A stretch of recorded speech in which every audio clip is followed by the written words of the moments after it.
Bienvenue à tous à cette nouvelle série d'émissions sur le monde de la radio amateur. Permettez-moi de me présenter, mon nom est Jean-Claude Dignard, je suis également radio amateur et mon indicatif VA2 Delta India Golf. D'ailleurs, tout au long de cette série d'émissions, je recevrai différents amateurs, hommes et femmes, qui vont nous faire découvrir ce qu'est vraiment la radio amateur, comment le devenir, et le genre d'équipement à utiliser pour entrer en communication avec d'autres amateurs du monde entier. Vous verrez que vraiment c'est un hobby tout à fait pas comme les autres. Nous aurons également à la fin de chaque émission un concours et tout d'ailleurs, je vais vous en parler au cours de l'émission. Alors installez-vous bien confortablement dans votre fauteuil. Mon premier invité, l'ami Bertrand ou encore VA2 Golf, Novembre Yankee. Donc, en tout premier lieu, la radio amateur, ou encore les VA2, c'est quoi? Comment ça a pris forme? Et est-ce que vous, messieurs, dames, pouvez devenir radio amateur? Mon premier invité peut répondre à toutes ces questions et je vous présente Bertrand dans un instant, parce que Bertrand représente le Club radio amateur de Québec incorporé. Et en tant que membre actif, il a su développer des goûts bien particuliers, celui de devenir archiviste. C'est sûrement lui qui va répondre à toutes ces questions. Bertrand, le début de la radio amateur, en te souhaitant de la cordiale bienvenue à notre émission ici via 2CQ, est-ce que tu peux nous faire l'historique du début de la radio amateur? Et voici, Jean-Claude, bonsoir aussi tout le monde, à nos téléspectateurs. Faire le tour de la radio amateur en une émission, c'est peut-être un petit peu prétentieux, mais on va au moins en sortir un petit peu le principal. Disons que la radio amateur en soi est un passe-temps, un hobby, que je qualifierais peut-être sans prétention du plus beau qui se soit. Hobby où on y met beaucoup de temps, d'amour et de passion, mais qui n'a pas ses plaisirs lorsqu'on touche à notre passe-temps préféré. Alors la radio amateur, lorsqu'on approche le sujet, il faut parler communication, il faut parler toutes sortes de sujets comme l'électronique, entre autres, mais on va essayer de la démystifier simplement. Je dirais quand même que c'est pour soumettre un petit peu ce qui m'avait été déjà raconté par un radioamateur émérite. C'est un peu comme avoir le monde au bout des doigts. Parce qu'évidemment, on se sert d'appareils aujourd'hui, dit-on, sophistiqués, mais il y a eu naturellement cette période dite historique ou héroïque où les appareils étaient montés de main, de toutes pièces. Alors aujourd'hui, il n'y a plus aucune commune mesure à ces genres d'appareils, comme dans l'ancien système. Mais il reste une chose, c'est que la passion est restée au sein des gens qui en font. Alors, j'espère que notre émission ici pourra donner le goût aux gens d'embarquer avec nous. Maintenant, en tant qu'archiviste, Bertrand, tu as su ramasser des photos, tu as su ramasser même des pièces d'équipement. Est-ce qu'on va rassembler ça en quelque part? J'aimerais qu'on parle exactement, qu'est-ce qu'on va faire avec toutes ces belles pièces? D'accord, Jean-Claude. Disons précisément que ce travail a débuté il y a 5 ans, alors que je m'intéressais à titre de secrétaire au club ici local, le club radioamateur. Et puis à ce moment-là, le goût s'est développé progressivement. C'est-à-dire que par les soirs, on fouille, on scrute, on fait un travail de moine pendant X temps, et puis à un moment donné, on s'aperçoit que toutes ces choses-là ont une commune mesure, ça se tient. Alors, on développe ce goût-là tranquillement. Et puis, naturellement, la radio amateur est par surcroît un des passe-temps les plus merveilleux. Donc, j'alliais l'utile à l'agréable.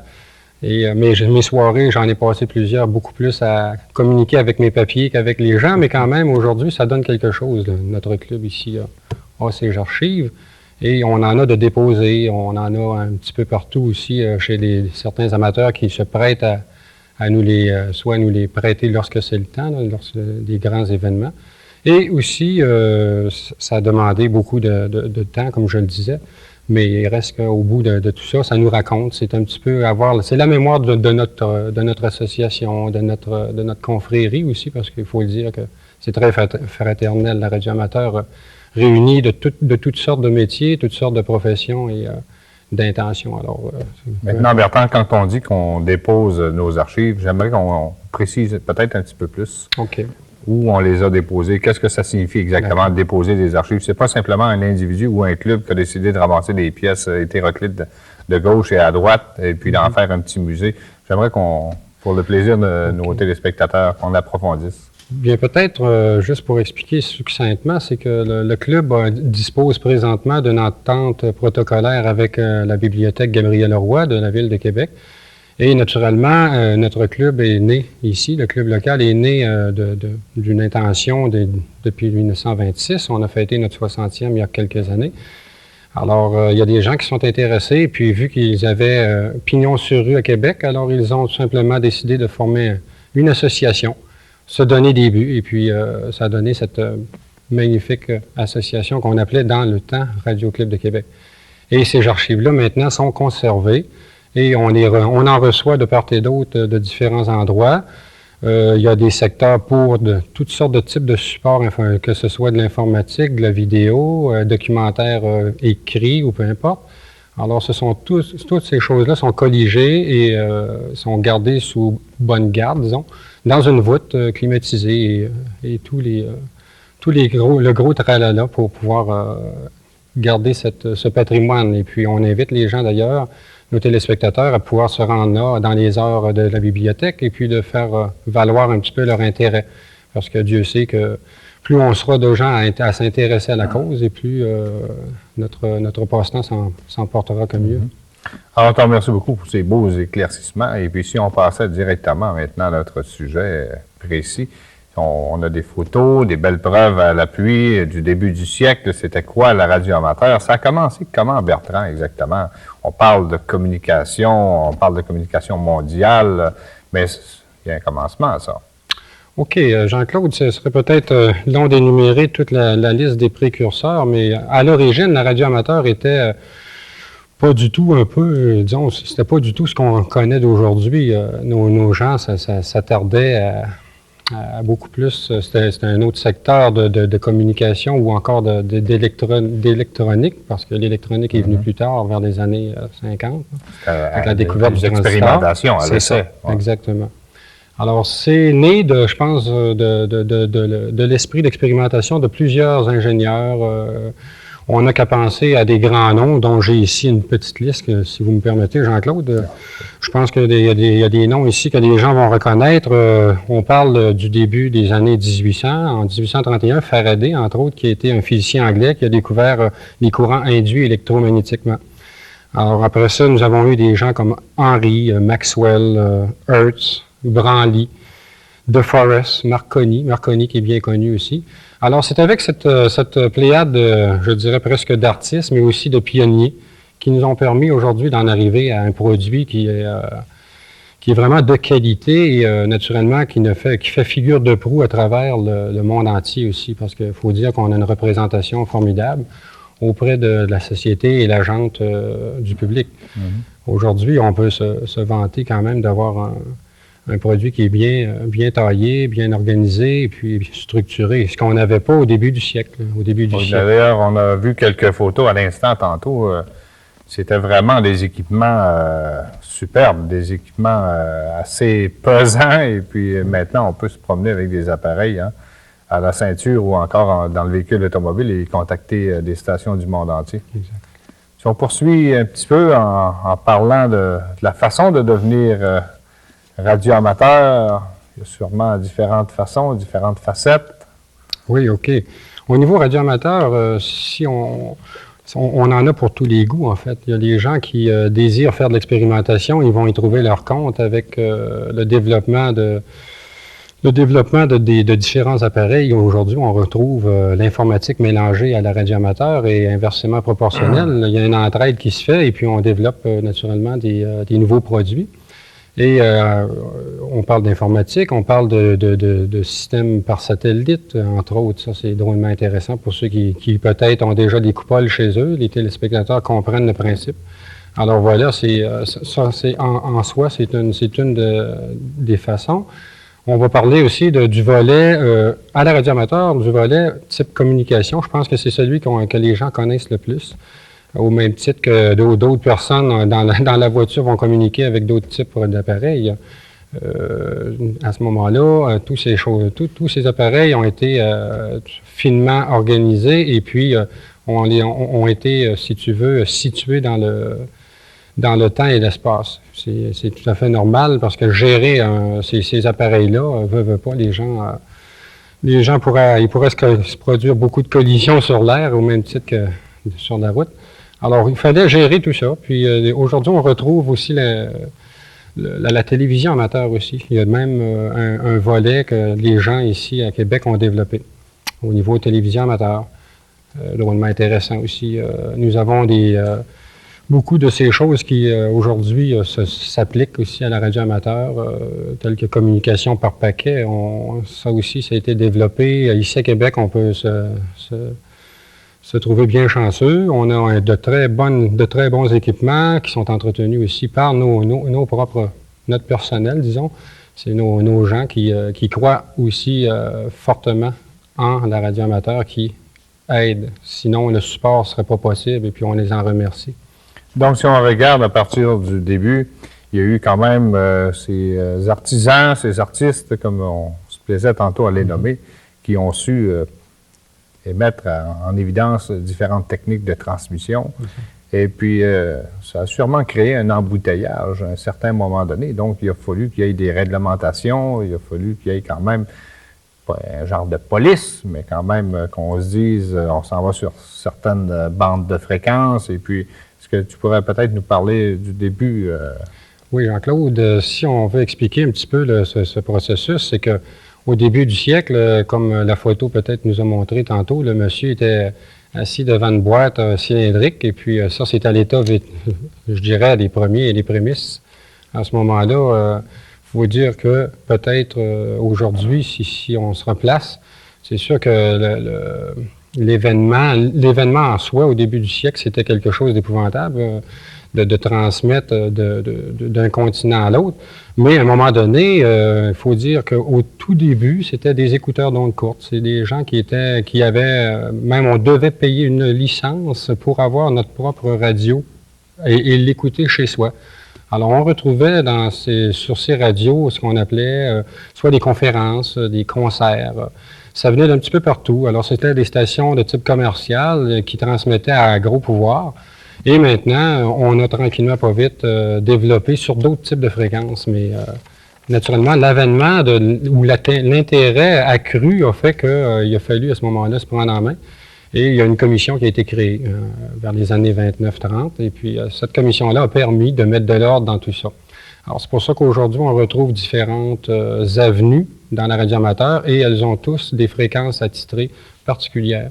C'est ça qui fait que tu t'adonnes à telle ou telle section ou secteur de la radio amateur. Il y en a pour tous les goûts. Maintenant, avec toutes ces belles explications, la radio amateur, c'est beau, mais ça rend également des services. On peut parler de style ou de genre de service humanitaire, Bertrand.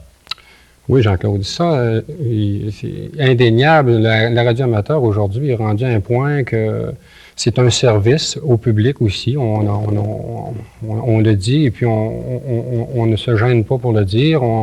Très souvent, nous sommes de l'organisation locale ou peu importe à travers le monde. Les radioamateurs sont intéressés et naturellement deviennent une denrée intéressante pour différents types d'activités à grand gabarit. Tout comme, si j'en cite ici, il y a des gens sûrement qui nous voient évoluer lors des événements type Carnaval de Québec, Fête populaire des jardins, des venues particulières comme celle du Pape. Nous avons eu Québec 84 il y a quelques 5 ans déjà. Alors, ainsi de suite, nous sommes toujours très, très vigilants face à ça. Et aussi, un volet des plus intéressants, là, on vient de parler du côté communautaire, c'est le côté urgence. Ça, c'est un côté qui est très, très important chez nous. Nous avons des protocoles de signés pour pouvoir conserver tout cet intérêt à nos licences, veut pas.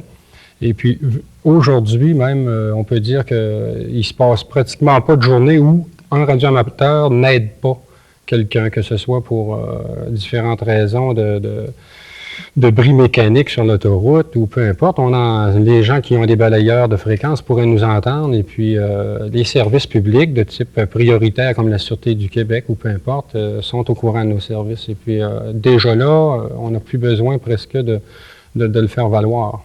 Un fait bien précis, si on se réfère il n'y a pas tellement longtemps, le fameux tremblement de terre. Oui, les communications étaient pratiquement inexistantes et ça s'est fait à 90 et même à 100% à certains endroits par les radios amateurs. Exact, Jean-Claude. Ce que tu avances là, c'est tout à fait vrai. C'est que lors d'urgences particulières, nous avons la possibilité de pouvoir installer des appareils ou de l'appareillage de qualité pour offrir justement les communications qui, à un certain point, ont été rompues.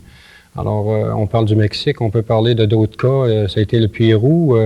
Non loin d'ici, on parle de Cabano et de Rimouski qui ont été, il y a eu des conflagrations dans les années 50. Alors, les radioamateurs étaient sur place et puis ont donné un très bon coup de main pour pouvoir acheminer des messages d'urgence et puis réconforter les familles aussi. Quand je te posais la question au tout début de l'émission, je disais qui peut devenir radioamateur? Pour ceux qui nous écoutent ce soir, comment on peut faire pour devenir radioamateur? Quelles sont les premières démarches où il faut s'intéresser? OK. C'est relativement simple. Les gens qui s'y intéressent assez souvent, c'est par contact ou encore par le fait qu'on voit dans notre voisinage des personnes qui s'intéressent à la cause ou encore ont une petite idée de ce que ça peut être et s'intéressent progressivement. Et avec l'organisation que nous avons ici à Québec, ça permet d'autant plus de pouvoir le faire. Si aujourd'hui, on parle en 1989 avec un club ici local d'au-delà 60 ans, cette chose-là a toujours été très importante. Nous avons des assemblées, alors les gens peuvent venir voir qu'est-ce que c'est, s'intéresser et puis prendre contact avec certains amateurs qui se feront sûrement un plaisir parce que ça fait partie des qualités de l'amateur, de bien vouloir montrer ce qu'on appelle communément notre antre, qui s'appelle en un terme anglais le shack. Alors, on se plaît fortement à pouvoir démontrer à nos gens de quoi il en est et de le faire visiter.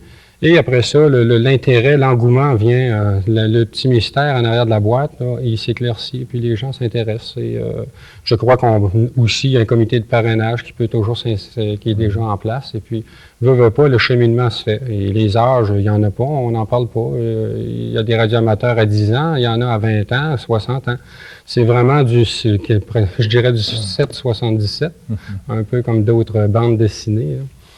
Maintenant, on a fait pas mal le tour général de toutes ces choses. On voit justement à l'écran notre bon ami VA2 Lima Golf, Lionel, qui est un trafiquant émérite en radio amateur, pratiquement une institution ici à Québec. Alors, quand on voit des genres d'équipements de ce genre-là, on peut se dire, qu'est-ce que c'était au début du siècle? Au début de la radio amateur, Bertrand? Ça a commencé avec des essais, mais est-ce qu'on pourrait peut-être donner des dates avec les premières entrées en communication, les premiers essais qu'on a essayé de réussir à 100%? Là? OK. Jean-Claude, ici, on se place au début du siècle, comme j'expliquais tantôt. La radio amateur en soi, on n'en parlait pas réellement. Nous étions reconnus comme amateurs parce que nous faisions déjà de l'expérimentation soit sur place, c'est-à-dire qu'on écoutait beaucoup, mais la tentation de pouvoir émettre jaillissait de plus en plus. Alors, vers les années 20, progressivement, on a eu l'avènement des lampes qui ont été faites de type à 2 grilles ou 3 grilles qui donnaient de la puissance. Et puis après ça, on a été vers la filtration, on a ajusté tout ça. Et puis à un moment donné, ça a donné des appareils qui avaient un petit peu plus de corps et puis on pouvait faire de grandes distances. On parlait grandes distances avec des gros instruments comme on voit présentement à l'écran, Bertrand. Parce qu'il faut dire quand même qu'on en était à un certain stade d'expérimentation. J'y tiens toujours parce que ça a commencé quand même par ça. Maintenant, ça existait un peu, les communications au niveau gouvernemental. C'était quelque chose d'extraordinaire. Certaines communications. comment les radioamateurs ont-ils pu devenir des expérimentateurs, justement, de la radio à partir de certaines données? Il y a eu une classification un certain temps pour devenir radioamateur. Tu deviens, dans le terme plus simple, amateur. À ce moment-là, il y a eu, on parlait de la commission tantôt, mais il y a eu également une certaine fréquence où on a pu travailler puis élaborer. Oui, quand on parlait tantôt du début du siècle, là, à ce moment-là, on parlait des 200 mètres et plus, et puis les amateurs se sont intéressés. On s'est dit, ben voilà, 200 mètres, mais ça nous permet des grands bonds. Et naturellement, ici, on ne rentrera pas dans les détails de propagation, mais juste symboliquement, il faut montrer un petit peu rapidement ce que ça donne. C'est que le 200 mètres était à la portée, mais maintenant, on s'est décidé de pouvoir aller plus bas un petit peu. Alors, on a travaillé vers les années, je crois, c'est 2023. Nous avons deux personnes qui se sont lancées sur le 110 mètres. Et ils ont fait un bond assez prodigieux à ce moment-là. C'était New York et la France. Alors, on parle de deux personnes précurseurs de la vraie radioamateur. Là, c'est vrai qu'on était entrés, on avait fait un grand bond et nous aussi un grand essor, un grand progrès. On parle de Schnell et de Reinhardt avec un monsieur Defouet de France qui, lui, à ce moment-là, recevait. Alors là, nous avions affaire à une communication bidirectionnelle. Et c'est là qu'on peut dire, en novembre 23, qu'est arrivé la vraie essence, là, le vrai qualificatif de la radioamateur était né. Et puis c'est à cela qu'on s'est accroché. On a même voulu descendre les fréquences tranquillement. Alors on a été plus bas, on était aux 80. Là, on a coupé en deux vers les 40, les 20. Toujours des multiples en coupant comme ça. Et puis ça a donné aujourd'hui les bandes officielles qu'on a. Et puis qu'à tous les jours, on peut écouter.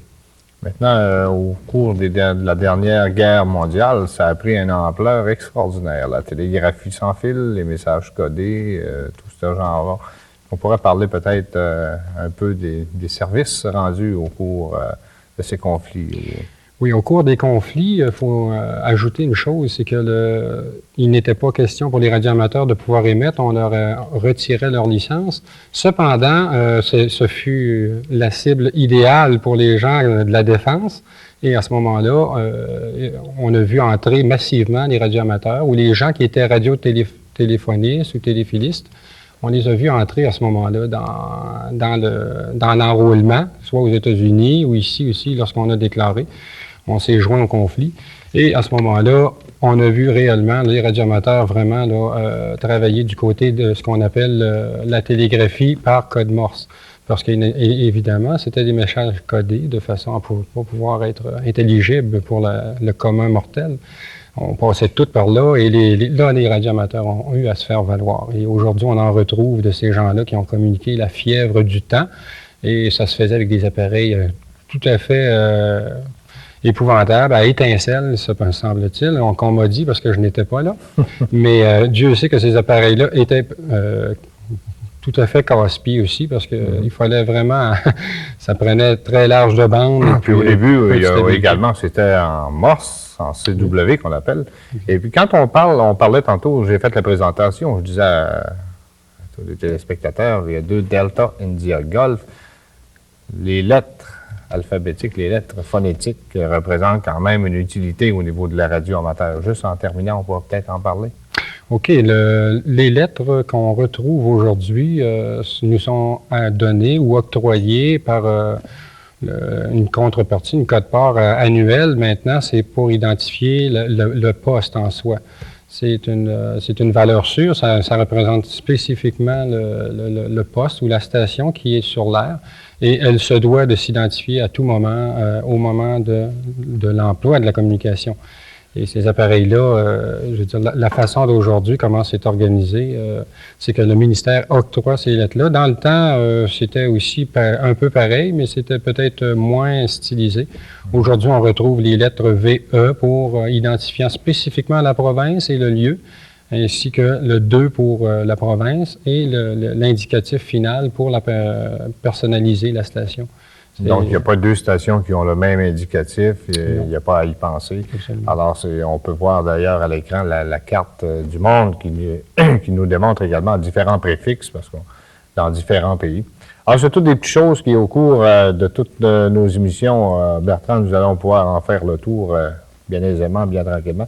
J'aimerais justement, avant de terminer, qu'on lance un message à tous ceux qui auraient peut-être des pièces de radio, des photos. On parlait d'archivistes au début de l'émission.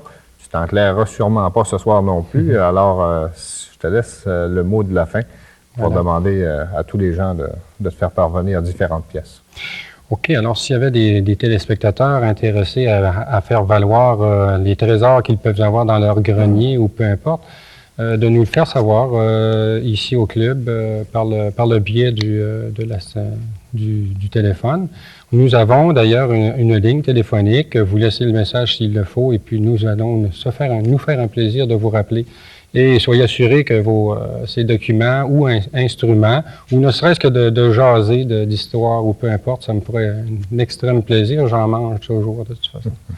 Merci. Bertrand, on te remercie beaucoup. Merci. Et on parlait aux téléspectateurs au début de l'émission que nous aurions un concours. Eh bien, je vous en ai parlé de ce concours. Voici maintenant les détails. À chaque émission, on va vous parler d'un sujet bien particulier. Vous aurez tout simplement à nous écrire et nous faire parvenir la date de l'émission que vous avez visionnée, avec le sujet, naturellement. Et je vous en donne l'adresse immédiatement pour ne pas l'oublier. C'est concours VE2 CQ, que vous allez voir de toute façon dans un instant à l'écran. Vous adressez ça à Téléplus, 2700 boulevard Jean Perrin, suite 120, Québec, le code postal G2C 1S9. Et je me sers de mon petit papier. À chaque émission, je ferai la pige d'une lettre que je vais déposer dans une boîte. Et à la fin de la toute dernière émission, on va faire quoi? C'est un concours extraordinaire. Le titulaire ou le gagnant pourra se mériter un cours complet qui va lui donner la première licence de la radio amateur. Alors, au nom de toute l'équipe, mesdames, mesdemoiselles, messieurs, on vous remercie beaucoup et n'oubliez pas la nouvelle série qui commence ce soir, ici VE2 CQ. Bonsoir à tous.